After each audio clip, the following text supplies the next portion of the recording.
প্রিয় দেশবাসী, জুলাই গণ অভ্যুত্থানের 1 বছর পূর্তির দ্বারপ্রান্তে আমরা।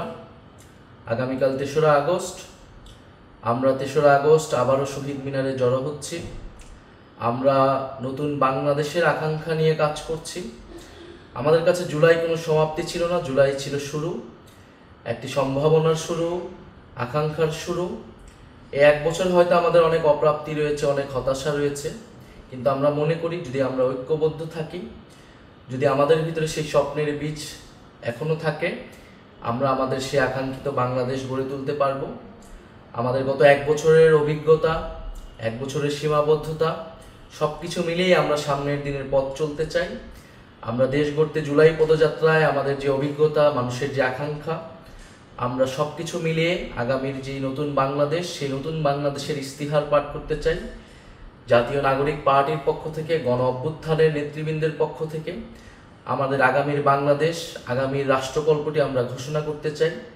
যেই তরুণ প্রজন্ম, এই বাংলাদেশের মানুষ কীরকম বাংলাদেশ দেখতে চায়, আমাদের বাংলাদেশটা কীরকম হবে, আমরা যেই নাগরিক মর্যাদার বাংলাদেশের কথা বলি, বৈষম্যহীন গণতান্ত্রিক বাংলাদেশের কথা বলি, যেই দায় ও দরদের রাজনীতির কথা বলি, আমাদের শিক্ষা, স্বাস্থ্য, কর্মসংস্থান থেকে শুরু করে বাংলাদেশের যেই সমস্যাগুলো রয়েছে, সেই সমস্যা সমাধানের উপকল্পটি কি হবে, আমরা সেই রাজনীতির উপকল্পটি আমাদের ভবিষ্যৎ কর্মসূচিটি আমরা প্রকাশ করতে চাচ্ছি।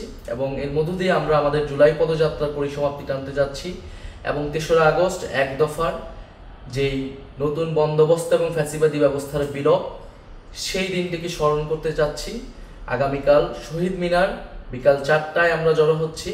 আপনাদের কাছে উদ্যত আহ্বান, আপনারা ঢাকা আসুন, শহীদ মিনার এসে যোগ দিন এবং আমাদের সাথে থাকুন, আমাদের প্রতি সেই আস্থাটি রাখুন। আমরা গণ অভ্যুত্থানে আপনাদের আস্থার প্রতীক হয়েছিলাম।